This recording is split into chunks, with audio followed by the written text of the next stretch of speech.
Hello and welcome to Fisher Philbrook, the show. This is your host, Michael. Excited to be back here today to tell you about my $10,000 first date. And it's not just any first date, as if I go on first dates all the time, but this was my very first ever date.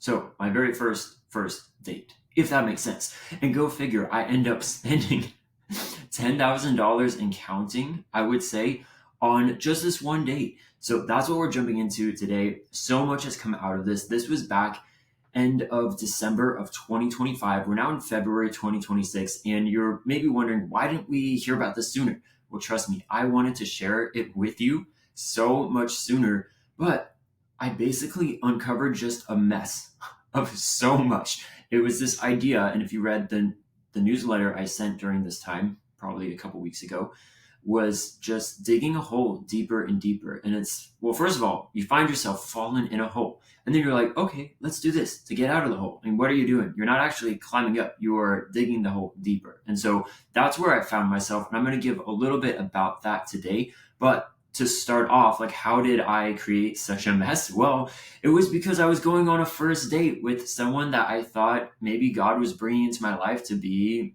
my future wife. And I should preface this by saying, and if you've been following the show long enough, you would know I would not go out on a first date unless I thought this woman had the potential to be a wife and a mother to my future children. You know, all of these things that just who I am as a person, my temperament and personality is I go through and I think very far ahead, which I know is not always the best. And I've worked on that a lot, especially when it comes to trying to find a future wife. Is like, okay, give up some things that I thought would have been like, no, I need this, this, and this. I'm like, no, we don't necessarily need that. It would still be very nice. And God knows. He knows my heart. He knows your heart and your desires, all of that.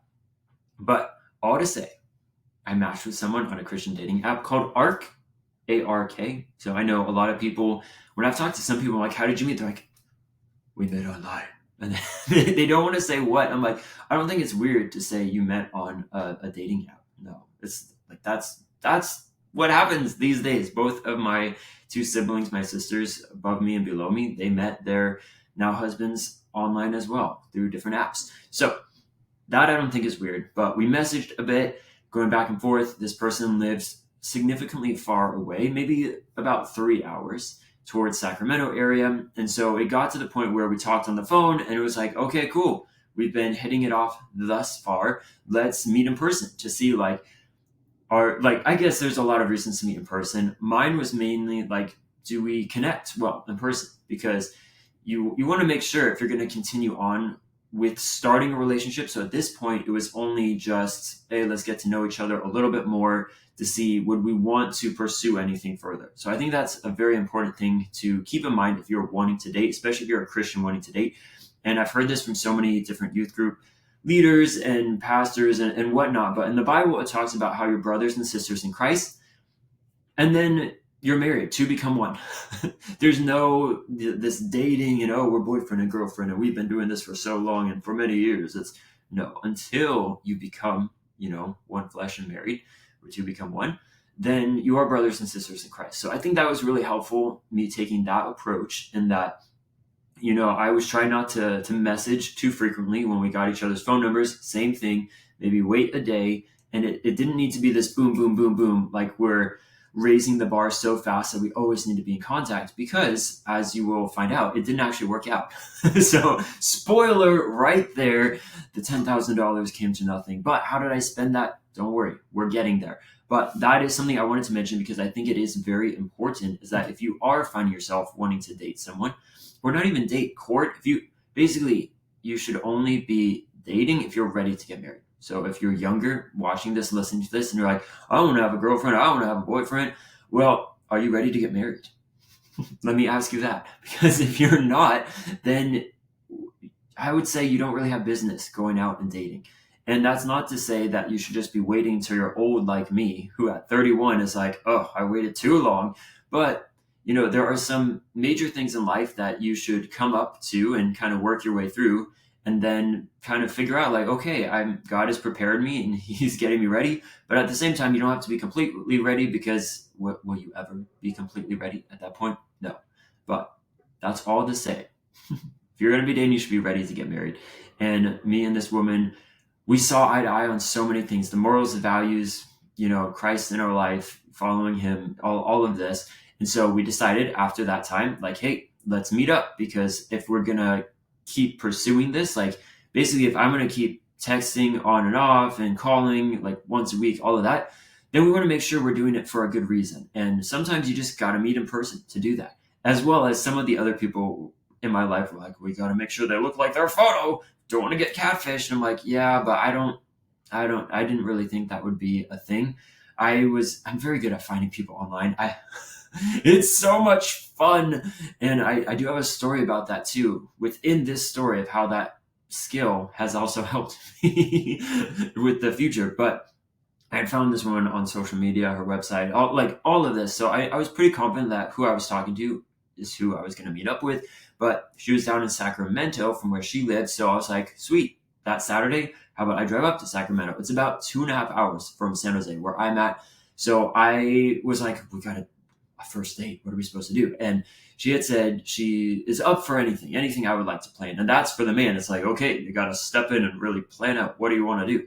But I went through all of these things. Well, I've been to Sacramento once, and it was at a Crackle Barrel on the way to the American River for a whitewater rafting trip. So have I really seen Sacramento? No.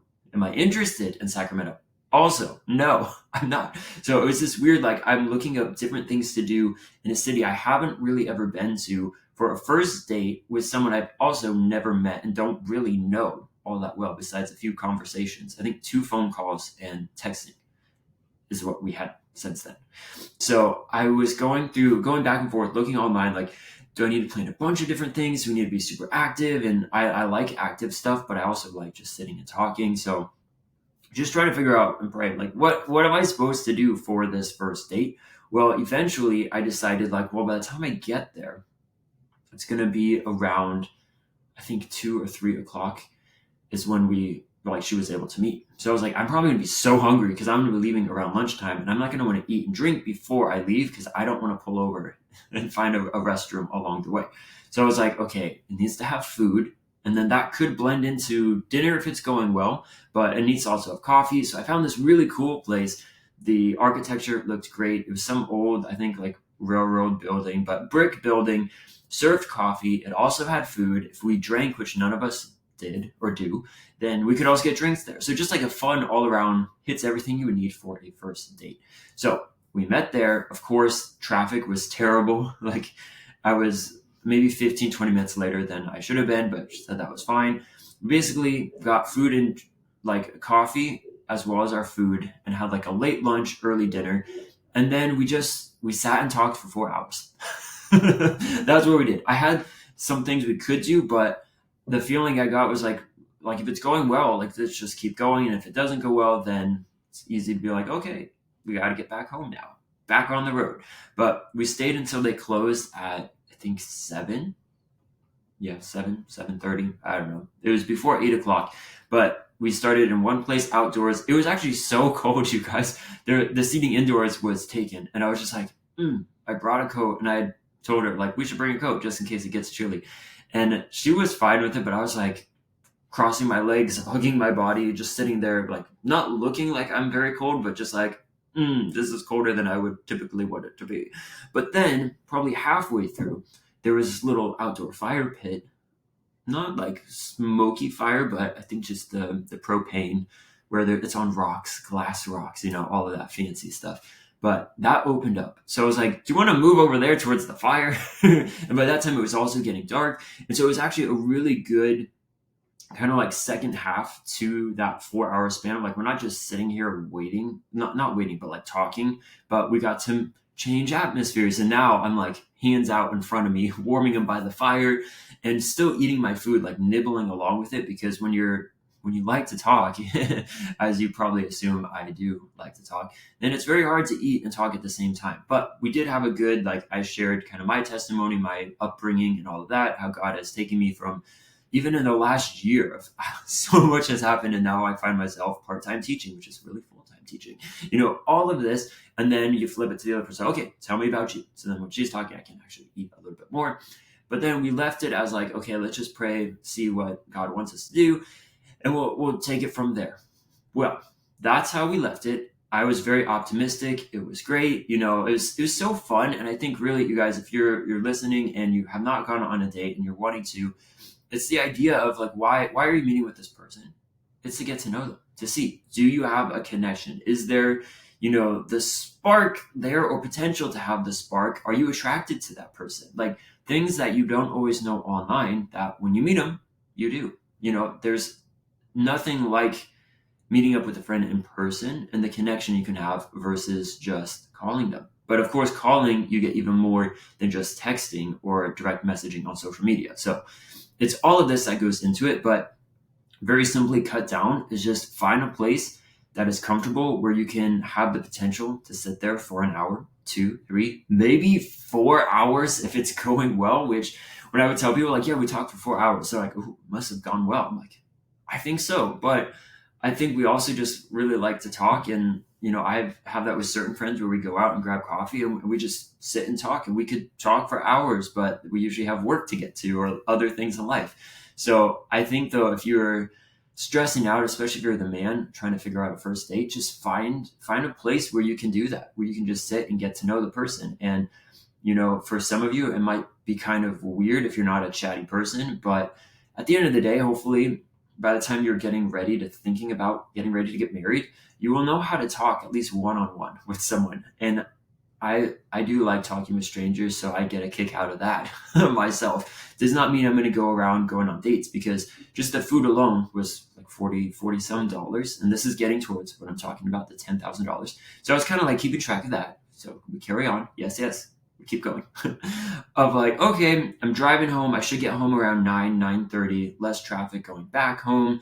Call my friend Brian. Brian, if you're listening, hey, how's it going? Telling him about how it went, because I had all these friends just praying for me, that not that we would get together, but whatever God's will would be, that it would be clear. And it had strong potential that this person could be maybe a future wife of mine. A future wife? No, I only want one wife. Not into the, let's see how many we can have and collect. No. But call him, let him know how it's going. And then I am nearing Benicia, California. So still very far away, about an hour and a half away from home. And then my car all of a sudden has this light that shows up, and it says, "Your engine is too hot. Please slow down so that it doesn't overheat." I was like, okay. And then all of a sudden I can't push the gas, and my car is coming to a stop. So I have to pull over. I tell Brian, I'm like, hey, I gotta go. Like, my car is broken on the side of the road. And then I text my parents, text my brother-in-law and sister. I'm like, just start praying, please. I even text the date. I was like, can you please pray for me? I'm stuck on the side of the road in kind of the middle of nowhere. And so, yes, we have all these people praying. I go on the robot, ChatGPT, ask the robot, what am I supposed to do? Here's a picture of what it's showing. And then turns into this whole, okay, open the hood, do this, wait 30 minutes, make sure these things are not happening. Okay, I do that. Meanwhile, while cars are like, zoom, zoom, zoom, zoom, zoom, zoom, going by really fast, the car like is moving a little bit each time. And then I'm like, okay, that's scary. And it was saying like, turn your wheel to face the ditch on the side. That way, if you do get hit, you go into the ditch rather than onto oncoming traffic. And I was like, looking at the ditch, and it was a pretty hefty duty ditch, like a couple feet. And I don't know why. Maybe they have a lot of rainwater or, flooding, and that helps that. But it was maybe 4 feet. I don't know. In the dark, it looked like a pretty big ditch. And I was like, I don't want to fall in there either, because then for sure my airbags would go off. I'd be crushed, probably stuck, not able to get out. Of course, I'd be alive, most likely. But either way, I was like, this does not look good. So I wait 30 minutes. Okay, close it all up. Get back on the road. As soon as I get up to speed for the highway, guess what? Same warning comes, and I'm back on the side of the road.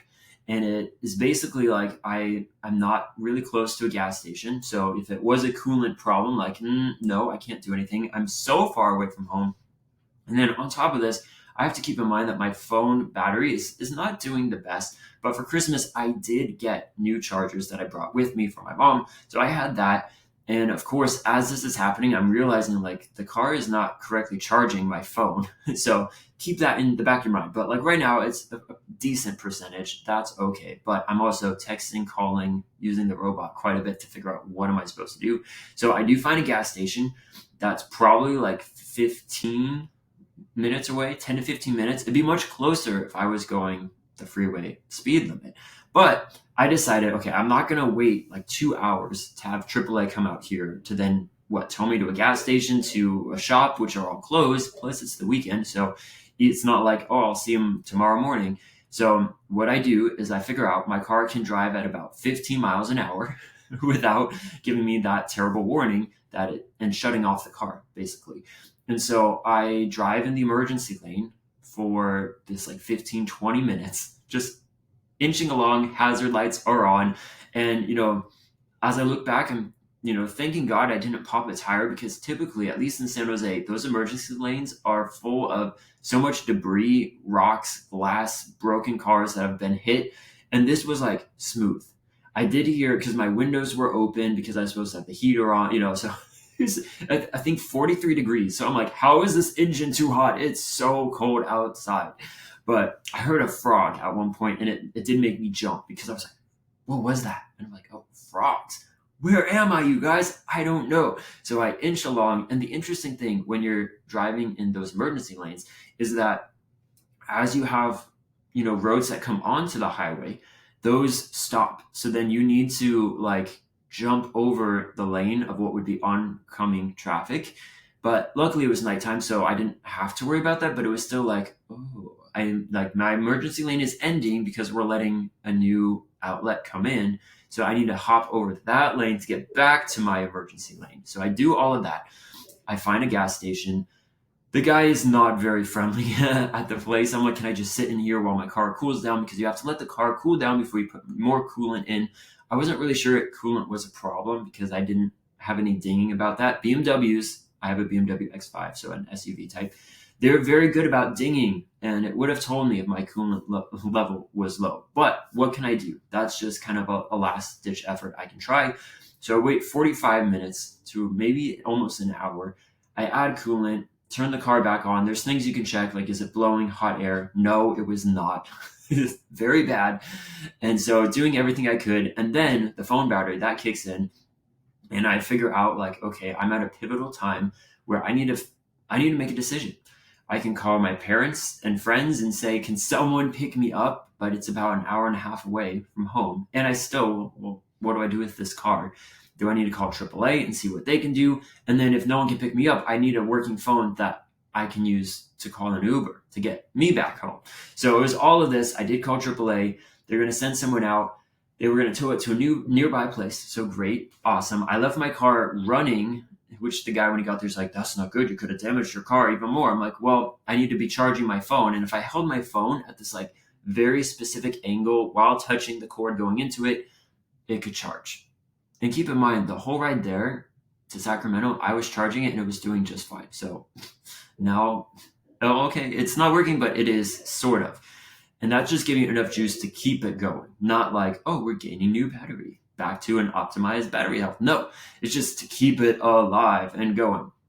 I find out that no one is going to be able to pick me up, which at that time it was almost 11 o'clock, 10:30. I don't know. I was supposed to get home at 9:30. I ended up not getting home until like 12:43 or something.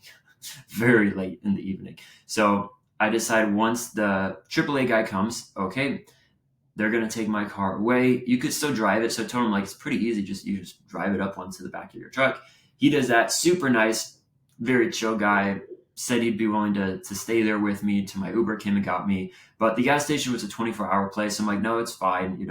You have other things to do. And like, thank you for being kind to me. Also, the lady on the AAA line, she was very kind to me. So that's how God was taking care of me even through this, is like he was just putting all these kind people around me in the midst of like a terrible experience, being stranded, not just on the highway, but so far away from home, where I kept looking at the map. I'm like, it's just so far away. And there's the Venetian bridge that you'd have to cross over. And my brother-in-law was like, well, man, I was just praying you could just get it over the bridge. But I'm like, I'm not risking taking it on the bridge and breaking down on the bridge. Like, that sounds even scarier than, being on land.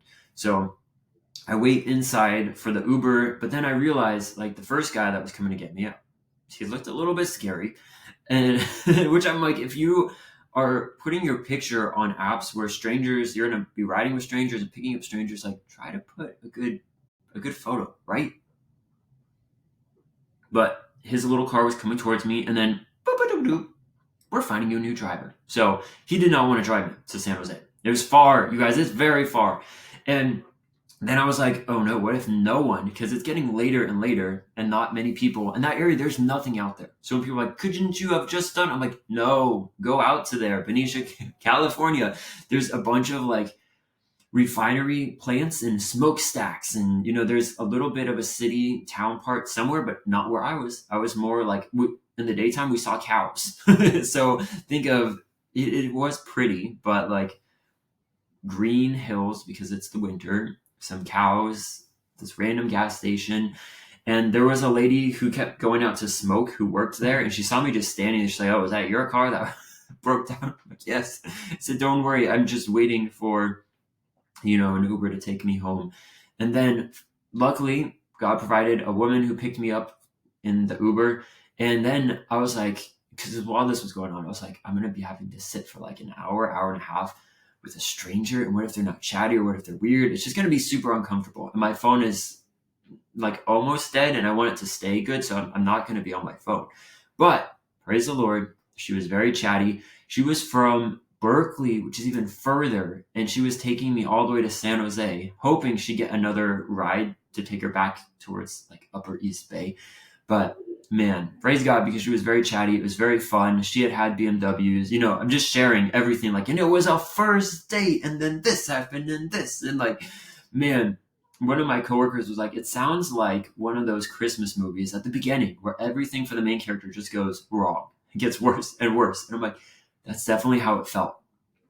It just like was terrible because I guess I should preface, this is not going to be a 20-minute episode because we're getting closer to the end, but no, not really. We have more to go because it gets worse. Because how am I spending $10K at this point?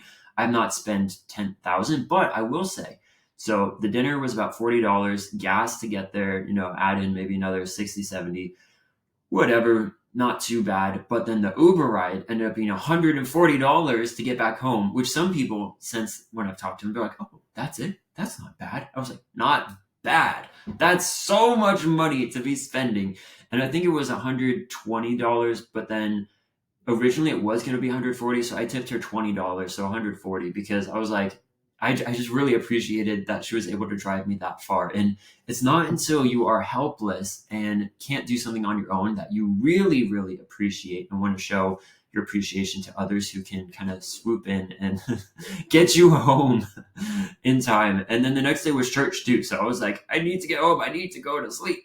So all of that was happening. Cool.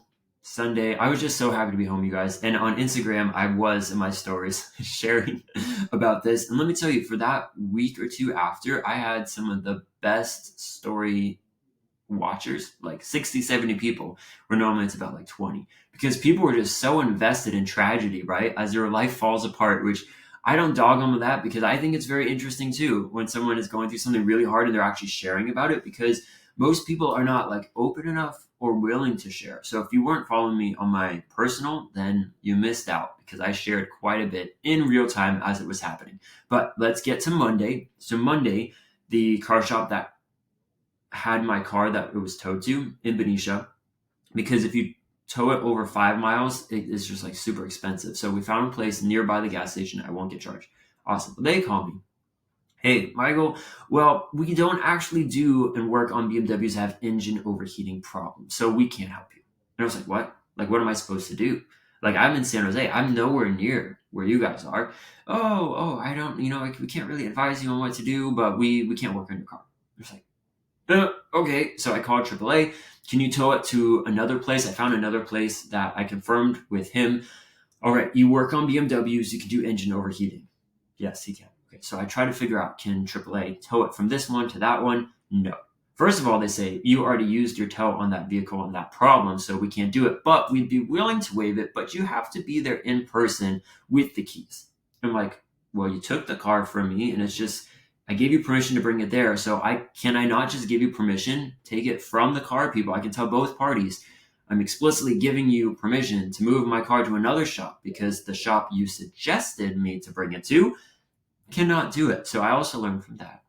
if you have a fancy car, a BMW European car, don't trust the phone people to find a shop for you. Which when I'm at home, I know that because we know shops to bring it to. But when you're in the middle of nowhere, you're like, I don't know. And they have to be able to have like a key drop as well. So that's maybe most of them have it. But this one that they had suggested was like, they're one of our AAA partners. Yay, it's wonderful. Well, no. So AAA won't do it unless I'm there. That doesn't help. They connect me with another tow truck company that wouldn't be too much, like 150 to tow it, just like 2 miles away from the one shop. But then the caveat, oh, you also need to be there in person. So if you're wondering, you need to be there in person if you want any sort of car towed. So I was like, okay, well, that doesn't help because I don't have a way to get up there. And I'm not going to ask, like, a few people had offered to drive me up there, but I wanted to wait to use that for when, like, I could either get the car back or, I don't want to just use up people. So what I end up doing, I go through AAA and I book a rental car, which is at the airport. Uber says it's going to be like $20 to $30 to get to the airport when I live 10-minute drive away. So I'm like, we're not doing that. We're going to scooter my way there with my push scooter. That takes about 45 minutes. I show up. I'm sweaty. It's hot just from that. I finally get there. It seems very close, but when you're having a scooter from my house all the way there, it's quite a journey. So I get there. Great. I show up at the front desk and they say, oh, not everyone has returned their car. So we don't actually have a car for you. You need to go and wait. So I'm like, okay, another, I need to get there before the shop closes. They actually close at 4. I didn't know that. I thought it was 5, but time is ticking down when I still have an hour and a half to drive to get there. So I wait to finally have a car. Great. I get in the car. I'm going to be headed on the road. And I realize the car is so new that it needs a USB-C charger. And the charger I had a USB. And so I have to go back home instead of, just hitting it on the road. So it's all these like small hiccups and things that at the time I had put when I was waiting to see if they would even have a car for me. I was like, you guys, I'm like 1 or 2 more things away from just like giving up and crying and being like, I don't know what to do. Like I'm trying to do everything to fix this. And everything I do is boom, boom, boom, coming against me. So I go home, I get a charger because I know my phone won't last. And I'm driving back to the middle of nowhere where I don't know anything. So I get to where my car is and I'm having my family pray that I can, because the 2 options were I can call AAA then and then have them tow it. Or I know that the vehicle could still drive. So I really wanted to drive it myself so I didn't have to deal with waiting for maybe an hour or 2. And I wanted to make sure the shop I was bringing it to could get it before they closed for the day. So that's what I do. I leave my rental car where it is at that shop that couldn't fix it, bring my scooter with me and my BMW, drive it about 2 miles away to the shop. Praise God, it gets there. Talk with the guy, really good, nice guy. Like that's another way to thank God is that like he brought me such a good shop, Roundel Auto Works, I think, in Benicia. If you're listening and you're around there or you get broken down in Benicia, definitely go to Joe at Roundel, Roundel. I still need to write them a really good review, which I have not forgotten. It's just life is crazy. But I brought the car there. I made it there. So that was great. He like solely worked on BMWs and like Mini Coopers. So he knew how to help me. He also has like 4 or 5 of his own BMWs. So basically if you needed to find the right guy to work on your BMW, this was him. So then I say, okay, great. I now need to scooter back to my rental car because I still need to get home and I have like an hour drive to get back home. I scooter back. There are no like bike lanes, sidewalks. You're in an industrial. You're in an industrial area. So I was also like, telling my parents, pray that now I can get back to my car. Like, thank God that we did this. Now pray for this. And like, just going and going. So I do that. I get back home, drop off the car. Like I never rented a car before. So that was a little bit exciting. Like all these things I'm getting to figure out on my own. I dropped that off and then I scootered. No, actually my mom picked me up from the airport. I thought I would scooter like across the freeway to the Target and I was just like, I don't have it in me. Like, today has been exhausting and it's a lot to carry on. Not just the physical thing of it, but like the mental, emotional of like all of this from like a first date that went well to now as all this is happening. I'm like, did the date go well? I don't even know now. Like, is it the car that is kind of throwing me off to, there were some things where I was like, I don't know, is that, or those like maybe red flags, all of that goes into it. But all of that was still going on. The guy calls me Tuesday from Roundel and says, it looks like it's going to be about $4,300 to fix your vehicle. I was like, what? Oh my goodness, that's so much. I just spent $3,000 a couple months prior, right after I finished that sales job, took the $3,000 of the $10,000 I had made to fix up things in the car that just needed to be fixed. And I was like, $4,300, like, he was so nice, but like, I was kind of using him to talk through it. I'm like, is it worth fixing it? Is it not? Can I get another car, a cheaper car, like a beater car? Because I had work the next week and I was in my last week of Christmas break. So I decided, told him, don't do anything yet. I'll call you back. I'll think about it, pray about it, ask my parents. And we all kind of agreed, like, man, I probably need to give up that car. BMWs are very expensive and you need money to fix them and to maintain them and to drive them and all of this stuff. That was very sad. But I'm also kind of a cheap person where I'm like, I've already spent so much money on this car and now it wants more and whatnot. So I was kind of ready at that point, even though, I loved the car and it was great. It's so nice. You guys, BMWs are very nice. If you've ridden in my car, hopefully you've seen that. Like, man, they just design and create very nice cars. But I was like, okay, I called the guy back. I'm going to go ahead and just use the $4,000 that I'd spent to fix it to buy like a Honda or Toyota that lasts forever. Yay.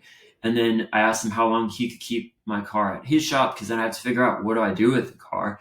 And he said until the next Tuesday. So I was like, okay, now I have that ticking because I need to get rid of the car. He said, if I don't get it, he'll put it on the street and then the city will eventually take it and impound it. And then probably more money that I'd have to pay to get a broken car out of the impound. So he was very nice about it though, but he was just saying, like, he doesn't know me. So he doesn't, want to be stuck with some bum car. So I have school starting the next week. I have to get rid of my old car, which means I need to go back up to Benicia for a third time. I went the second time to move the car. First time I was stranded in Benicia for a couple hours. So a third time to get up there. And I was like, oh, okay, so that's ticking now, but I need a car and able to do that. And I didn't really feel good about asking a family friend or family member to bring me up there because, yet again, I didn't know.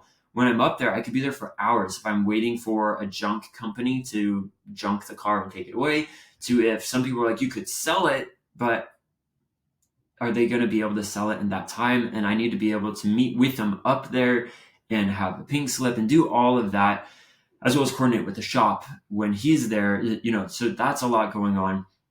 And so I was like, I need a car, not just for next week, but to get to Benicia to take care of this. So this was Tuesday. I think New Year's was on a Thursday. So New Year's Eve was Wednesday. So it would have been the 30th of December.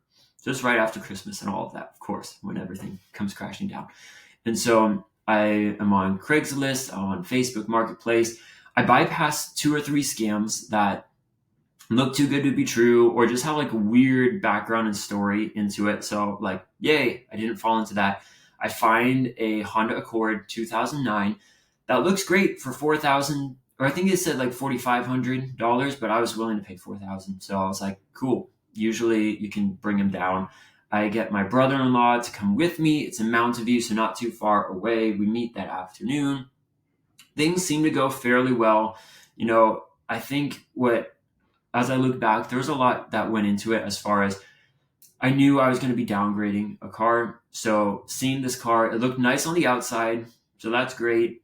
Decent on the inside, but like the seats were leather, but had tears or rips in them and just stuff you get from a car that is, almost 20 years old.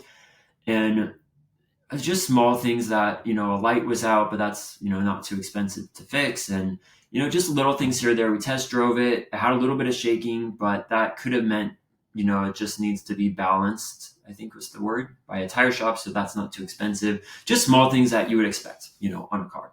So I end up paying for it. And then I can't go straight to the DMV because the day was almost over. So I was like, I'll do that tomorrow. Great. And then the one weird thing with it though was that the lady had said either her or her family has this tow truck company and they have impounded vehicles. If you don't pick it up, then eventually you can do a lease sale of it. So you can sell it. Like they have abandoned it. Now the tow truck company has ownership of it and then they can sell it. So that's what it went through. And that was a huge thing of why it is going to turn into this huge mess I'm going to tell you about, because I've only worked with pink slips and it's usually with my dad, but I was like, this is a good learning opportunity. Like if I'm going to be married and have kids, I need to learn how to buy a car, but I didn't take that into account of like the, I've only done it with pink slips. And when everything is like crystal clear and good to go, this one though is a different process, but the lady knew so well about how it worked. She explained like, you can't just go to AAA because the DMV will need to see this form and this form to show that like we did our due diligence to make sure. We tried contacting the previous owner. They did not respond. So that's how we can transfer this to you and sell it to you. And all of this, she had a baby with her in the car, which when she pulled it out before a test drive, I know, and my brother-in-law knows too, because he's got the kids, my niece and nephew. She just like pulled it out in the car holder that you would have the baby in, which my mom said it usually snaps in or locks into something in the seat. But there is nothing of that sort in the back seat. And she pulled it out so fast. I was like, you did not buckle up that baby. Like I know it takes a lot to get a baby out of out of it. And it was like a 2 or 3 month baby. Okay, whatever. But still, I'm like, with that young of a baby, you would not just pull it up. But whatever. I'm like, okay, this lady does not care for the safety of her baby, maybe. So she's out there in the cold.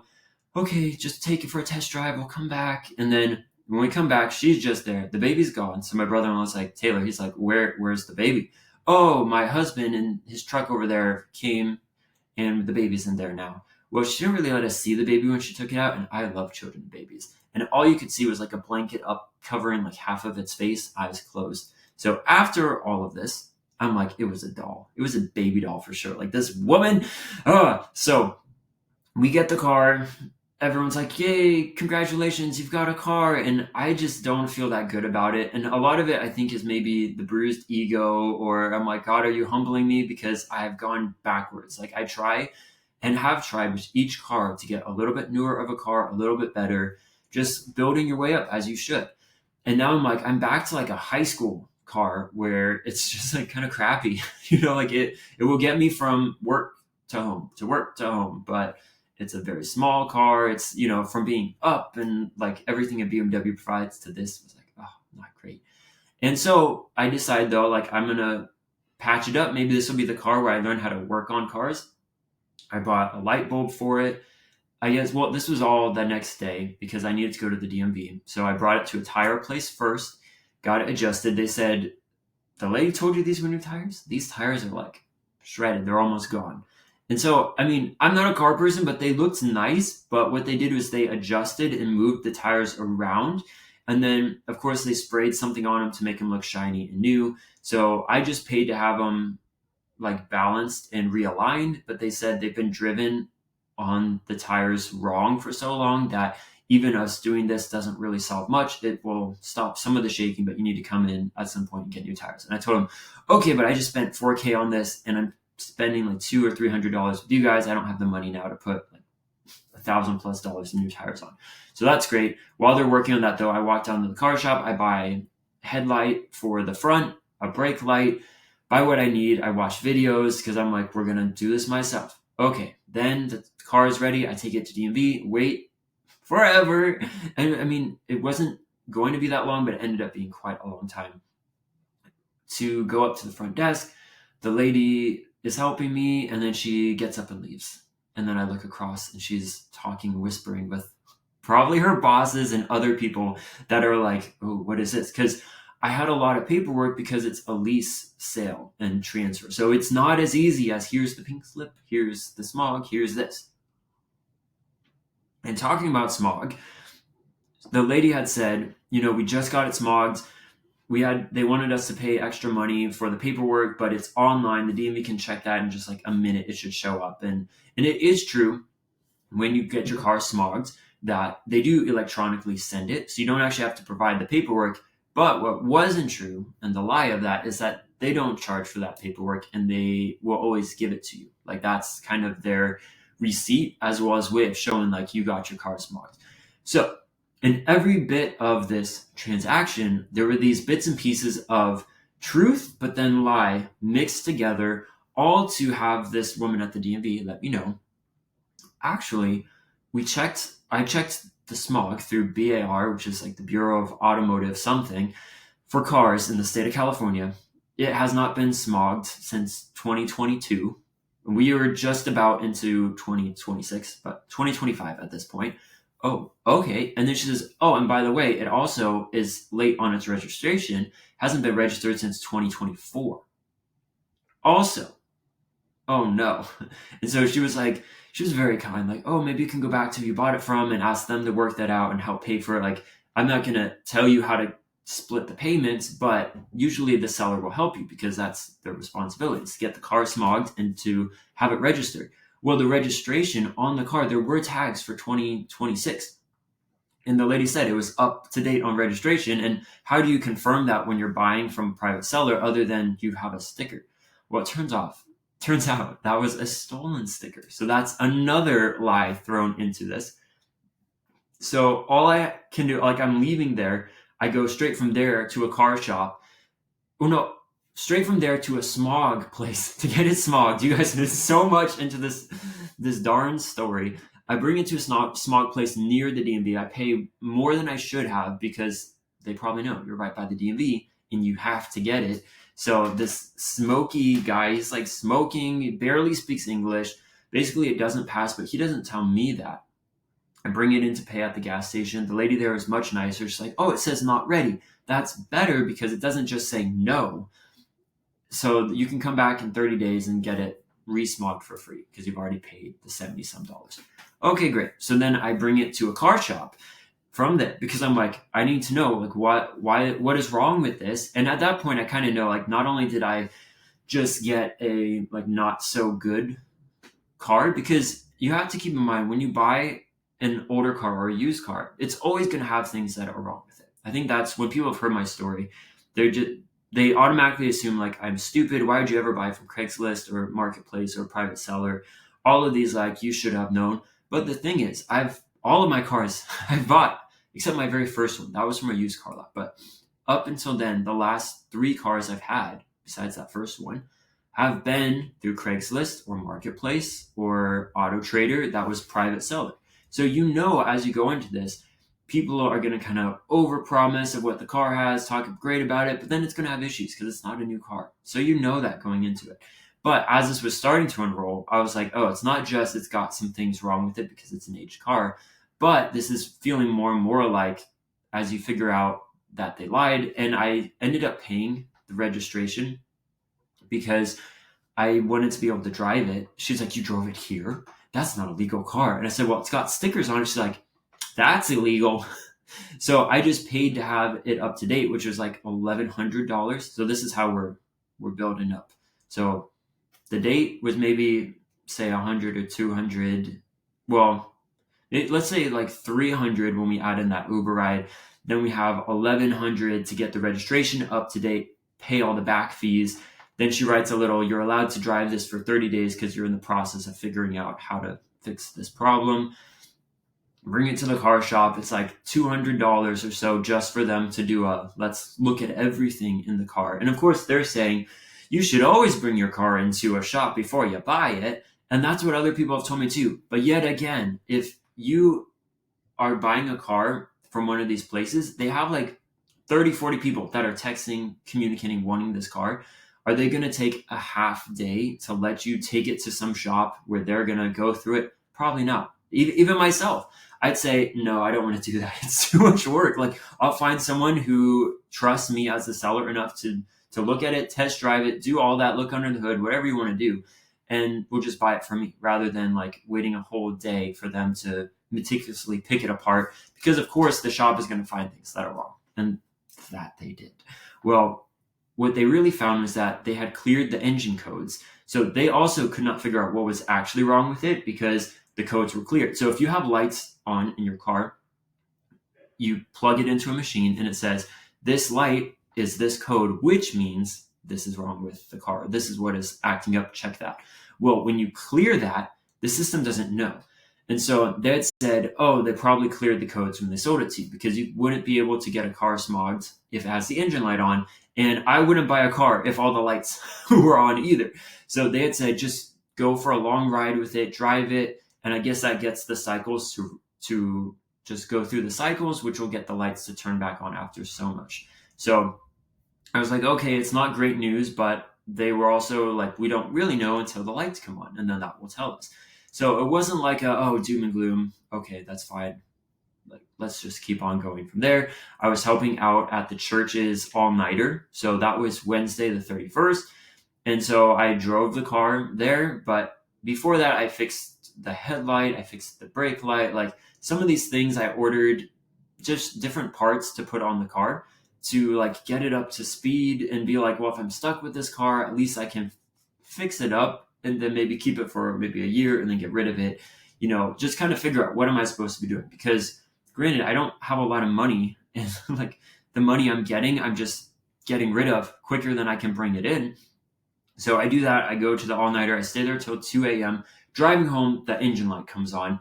And I didn't know that's what we wanted, because then the car shop can figure out what it is.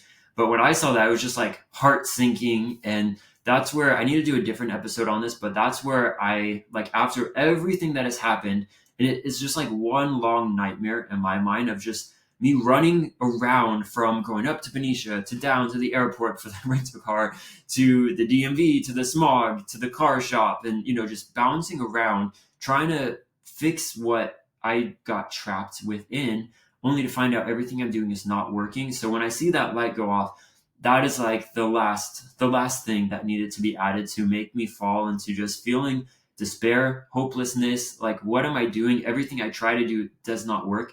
And typically, if you know me, that's the opposite. Like, I've come through a lot of difficulties and hardships and things that most people would struggle with. And I have the attitude of like just pushing through. Let's go, bring on the challenge. I like that. I like to problem solve, to think creatively, to figure out how can we get through this. And at this point though, that was broken. Like, my mind was just broken with that of like, I don't know now, do I even want to get married? Do I want to have kids? I'm never going to leave my family's house. I can't even buy a car correctly. I tried to fix this car and I can't do that correctly. I've fallen into a scam, which that brings a lot of like shame and guilt and just like feeling stupid. Even though, I will say, as you talk to more people, you find out more and more how people have fallen into these. Typically though, they don't share about it. And the people I've told about, like, thank you for letting me know, because if we don't talk about these problems and issues in our lives, how can we help other people avoid them? Like I told them, these are the scams I avoided because I knew they were scams, but the level that this woman went through with setting it all up, I just, like, when someone is trying to like kind of pick at me and feel, and they're probably doing it unknowingly, but it's sort of a sore subject, that when you fall into something like that. So I just laughingly would just say, like, you know what? A lot of things could have happened. They did not happen, but this did happen. And the lady was just very good at her job. She was a very good con artist, which, I mean, when you watch shows about con artists and people scamming people, it is thrilling. It's very fun. It's exciting. But when it happens to you, it is not. So while this is happening, I was like, okay, I'm stuck with this awful car. I think I would, at this point, rather just fix my car, the one that's still stranded in Benicia.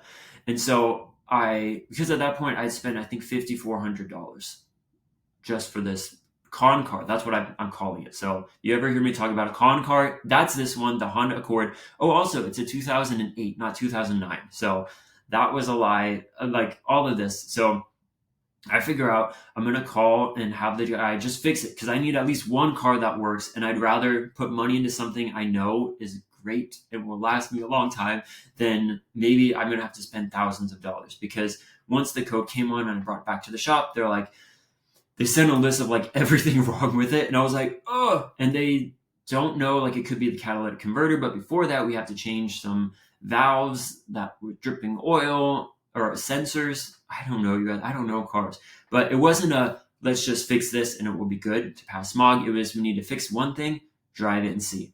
Fix that, drive it and see. So if it was a catalytic converter though, it could be like $2,000, I think, on the lower end. Over 1,000 for sure. And I was like, this car, which was supposed to be instead of paying the 4,300, has now overpassed that.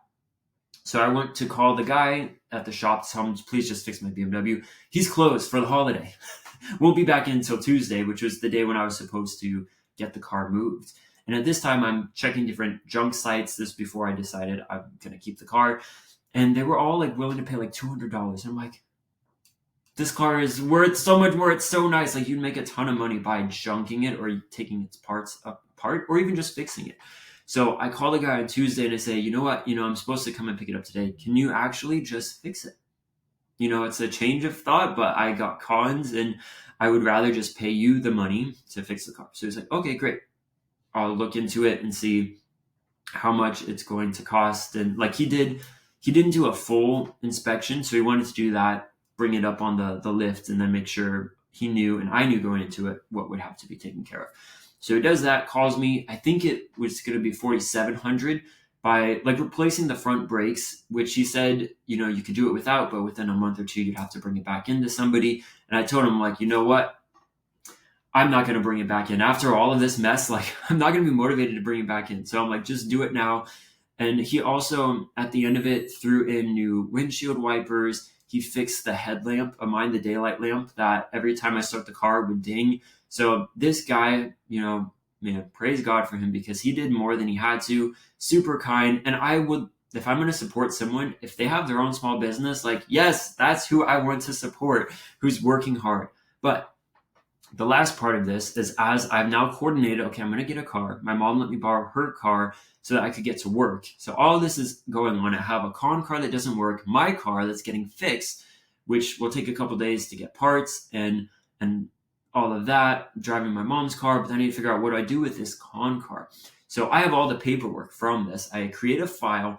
I'm on the robot talking with it, asking like, what can I do? Because, I'd already sent a text message to the woman saying like, hey, it was not registered. I paid to get it smogged. It didn't pass.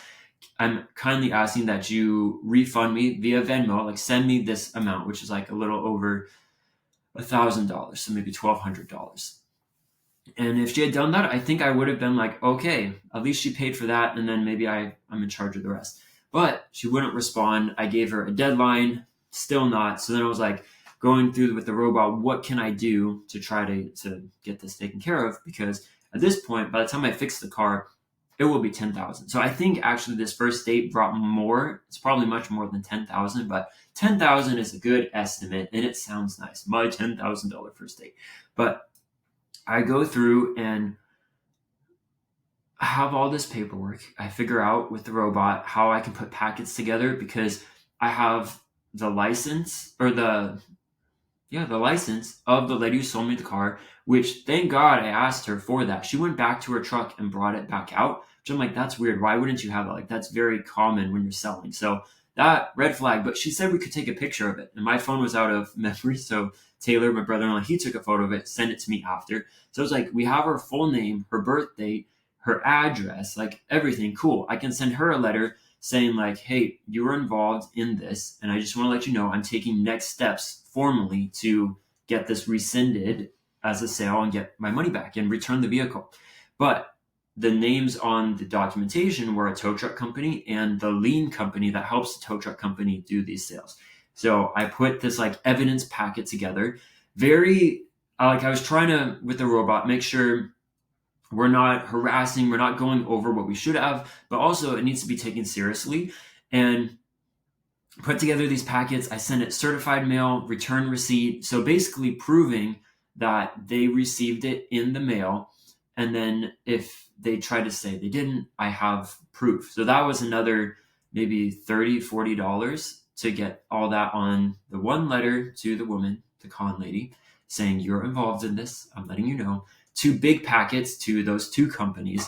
And then I just wait and see. Like, best case scenario, they say, we're sorry this happened, bring the car in and we'll give you back the 5,400. Like, I detailed all the costs I put into it.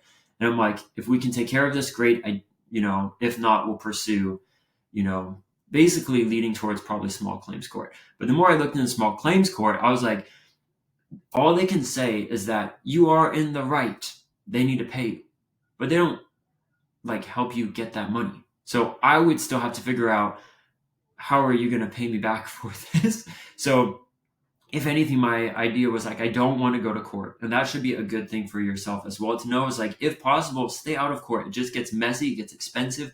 People get so vile and just very scary, because the next week I got a phone call. I thought it was someone about my car, like to the guy to fix it, or I don't know who I thought it was, but I pick up and it's a lady from the tow truck company, and she is not nice. She is like pushing hard because she thought I was scamming them through all this. She's like, you sent us forged paperwork and we now have that in our possession. If you take us to court, we will countersuit and we will win. And I was just like, oh my goodness. And she's like, did you buy this from us at our location? I'm like, no, but your name is all over the paperwork, and the person I bought it from was representing your company. And I don't know, everything. When I sent the letter, I said, please don't call me because I want to be able to track this. So send me email or mail by a certain date. And she's like, well, we're recording on our end. And I didn't have a way to record it. So what the robot said was, I need to type, here's what happened, here's the phone call, here's what we talked about, email it to myself, print it out, put it in my folder. So I have at this point, a very nice file of everything that has happened. But from that, I was like, I can't contact these tow truck people again. So as soon as she said the forged paperwork, that's like, oh, okay, so maybe the tow truck is involved, company, maybe they are not. But at this point, I need to file a police report.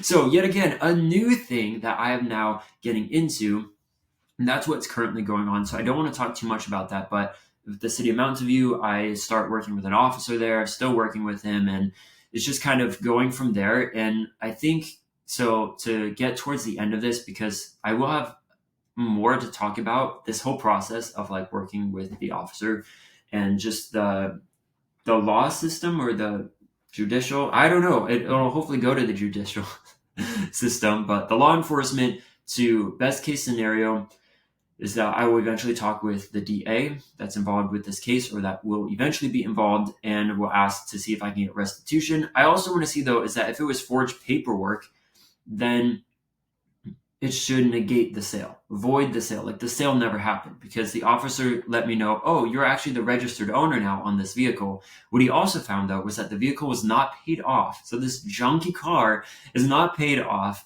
What else about it? So they don't even own it.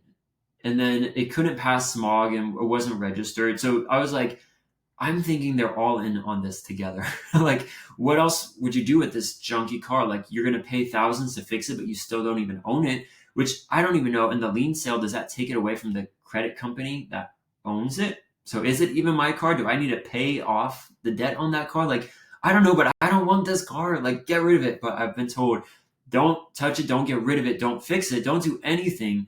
Because the other side can say, oh, well, you modified the car, so it's yours now. So no, I've not done anything to it, because I really want to get rid of the car. But the day after, when I was feeling that despair and hopelessness, cried out to God in the night, by morning, I was back to my normal mindset. And that was very helpful, and like thanking God for that. And I will have another episode on that, because I think it's really important to talk through what I experienced with that. But that allowed me then to jump back into, okay, what can I do from here? I can call the guy to fix my BMW. I can, keep going forward to eventually working with the police. I did get my car back, paid him I think 4,700, something like that. And man, it was so nice to get my own car back. Amazing. And what the guy did to help me with the car, like, great guy. So there's a lot of positives throughout this, but so far, I'm still stuck with the con car. It's parked outside the house. I have to move it on street cleaning days. So I got to keep making sure I start the car so that it doesn't just die. But definitely is like an eyesore of like, oh, there's that car that I got scammed out of. But just really crazy how I started the Christmas break, because I'm a teacher, so we get 2 weeks off. I started thinking, wow, I could potentially have a relationship starting that would probably fairly quickly lead towards an engagement and getting married, because at that point the lady was, I think, 2 years older than me, and if she wanted to have a lot of kids, but I mean, time is ticking, so like we got to start having kids right away, and that should never be something that pushes you just to get married. But keeping that in mind is like, at this point, as you get older, you do know kind of what you're looking for, and you can typically move faster than if you're in your like late teens or early 20s. Like, please, maybe take some extra time. But I went into the break thinking that there was a loss in the family, in our family. So that was really hard right before the break. But then the glimmer of hope was, oh, it's Christmas and I'm going to meet this woman, to then like all the stuff with the car. I'm spending more money than I had to. I borrowed money from my mentor, which I had the money for my house savings, but I was transferring it and it takes a couple days. So I did get to pay him back. So great for that. I don't want to be in debt. But just knowing now, like I'm taking from the house money that's supposed to be for my future, to I can't afford anything now. I can't make money. Everything I'm doing is not working, not only in the car, but kind of just in life too. But I really enjoy the teaching, but finance wise, like how am I going to push forward in life? To then the lady eventually sent me a text saying, hey, I've thought about it, prayed about it. And basically it doesn't really matter, but it just wasn't going to work out, which I was really grateful for too, because I was also kind of feeling that way of like, I don't know, like I'm not in a good space right now to even be thinking about this, because I'm just trying to put my life back together. But even so, there were some things I was just uneasy about, and usually that's how God speaks to me. The Holy Spirit is just like puts this like in the pit of who I am, the stomach, the just the inside. And I had friends though, and people counseling me of just like, well, don't let those things hook you up. Like you just keep going. And for me though, like if I don't have a good feeling, I don't want to keep going, because I have my heart to keep in mind, but also this woman's heart to keep in mind too. Is like the further you go along and head down that path of thinking you might be in a relationship or get towards marriage with them, you're going to be investing so much that it's going to end in heartbreak if you're not going to end it in a marriage. So I was actually really grateful, thanking God for that as well. Like, oh, great. I'm glad she was the one that said it's not like we're not going to keep going, because that was kind of the feeling I had too. And I was like, how do you do that? It seems not the best to do it over text, but I'm not going to drive all the way out there. Plus, I can't. I don't have a car at that point. So that was kind of how that ended. But overall, the first date I think did go well. I think we both had a lot of fun. We both got to talk. We had a lot in common with like performing and theater, and as I mentioned, our values were lining up, and just it was a good like 4-hour date. It was a good first date for me to have. I don't want to have a ton more first dates because I want to head towards making sure that the person I would go out on a date with is someone who I think I would marry, which this woman was. So that still fit in with that. But right now I'm still in the recovery of like, what do I do for my career? How do I make money? I'm not in debt, so that's great. But there's some opportunities coming up that could be really cool as far as like kind of next steps with housing and what I might be headed towards next. But it begs to ask the question, how are you going to afford that, Michael? How are you going to do any of this? And what it comes down to is that I can't do any of it. Nothing in my own strength. It's going to be God who's going to be working through all of this. And since all of that had happened, that was my Christmas break, which was terrible. The worst Christmas break I've ever had. But the good out of it was I was surrounded by family and friends that love me, encourage me, support me. And that's something a lot of people don't have. At the end of the day, I just lost a lot of money. But as I was telling the officer, and like I'm getting to see a lot of how law enforcement works, which for me is really fun. And I actually had applied to work at the Mountain View Police Department back in 2020. So I told him, I was like, man, I did all the testing. And so it's very cool. And I told him, like, I'm grateful that even though I'm having to work through all this, and it's probably not going to be till summer. That's what I've decided.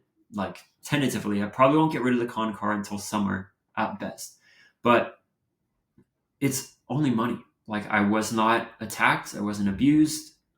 I wasn't, there's so many things that can happen when you're a victim. And so to only have it be that I lost this money is actually one of the best case scenarios. So that's something that I need to keep in mind. But since all that, it's really forced me to live just day by day. And that's what the Bible talks about. Like, don't worry about tomorrow. It has enough worries and problems of its own, but we need to give God thanks and praise for right now. Today is all that we have been given. We're not guaranteed a tomorrow. So Do I want to worry like super far ahead about all of this when I've clearly seen I'm not in control of any of it? Like I can do the best I can do, but sometimes in life you're just going to end up digging the hole deeper, as I did. But that is something that I have not experienced to this extent of like, you don't know what's coming around the corner. And people are like, are you going to teach next year? Are you going to do this? Are you going to do that? I'm like, I don't know. Like, what does God want me to do? That's what I need to keep coming back to and what I'm currently praying about, because I don't know. I've seen like clearly man can lay plans, but the Lord is the one who directs the steps and, and does all of that for us. So that is a really good thing to take away, especially if you are coming to some of these hard circumstances, or if you're currently in a hard time or a trial, is just give it to the Lord and pray that he'll take you through whatever the trial is, as well as that you can learn through what he's trying to teach you. So from getting scammed in this car deal, I know one of the things was that I needed to take time to wait and pray. Of course, I was praying throughout the whole process. My family was too, but we still ended up with this con car. But maybe, and it's not worth like spending, oh, I could have done this, I could have done that. No, that's not how my mind works. So why dwell on something you can't fix? But we can dwell on like, what can we learn from this? Is that instead of jumping into like within a day, I need a car, I bought a car. And like with my career too, it's kind of similar. Like we need an answer. Do you intend to stay? Do you not? Do you, if summer's coming, I'm not going to get paid if I am just a teacher. So what do I do? Instead of jumping into picking up a second job right away or figuring out something, I'm taking the time instead to wait and pray and ask other people to pray for God's direction of what I should do. Because my mind works is that give me a problem, I want to start fixing it right away. But I saw from this car, that was maybe not the right answer. But at the same time, the other thing I picked up from it, and when I talk about more of the despair and hopelessness feeling, is that I can now relate to so many more people that live through this, not just through a tough time, but some people have that as their day to day. Like that's normal for them to go through. And so that was a big learning thing as well. And being like, God, thank you for my mind and for what you've given me, because I have never felt like that before. And I don't ever want to feel like it again. But I know there are so many people that do. And so now I can better connect, better support, encourage others who are currently living in that or who have, and just sharing what I learned through my own journey. And that's what part of that is talking with you right now. I know we're at over an hour, but just really opening up and sharing that even amidst some of these hard and difficult times, that God can carry you through it and he can still bring you joy through some of these hard times. And typically when you are going through that, that's when you are closest to God. And that's how it should be, living day to day, giving everything you have to God. So I think there's definitely some cool things around the corner. Do I know what they are? No. I know what I'm going to do besides, just keep on going with teaching and trying to figure out my own business? No, I don't know anything. So that's how you can be praying for me, that God would direct and guide me. But I hope that this has been helpful, gives you some encouragement that, sometimes when you hear what other people have gone through, it can boost you up and either say, hey, I don't have it as bad as that. I wasn't conned. So praise God for that if that's you. Or if you're on a hard time, just seeing and hearing from other people that have also gone through that and maybe still are, because it is very tricky. I know I have a couple other friends who are similar in this state of like, there's a lot of options and opportunities out in front, but which ones do you go down? We don't want to just go down the ones that we as humans, like in the flesh, want to go down, that promise the money, the this, that. But we want to go where God wants us to go. And he can bring it all together. So we should end it with that. I did this podcast standing up. So if you're watching it, how is that? Is that thunder? We're going through a storm right now. It could be an airplane. Maybe thunder though. I don't know. So I should go. But hope it's encouraging. I'll be in touch as we go and as this unfolds. For sure talking about the despair and hopelessness, and then also about this police case. Because, man, if you've watched and grown up watching crime shows, it's very interesting. All right. Have a great day.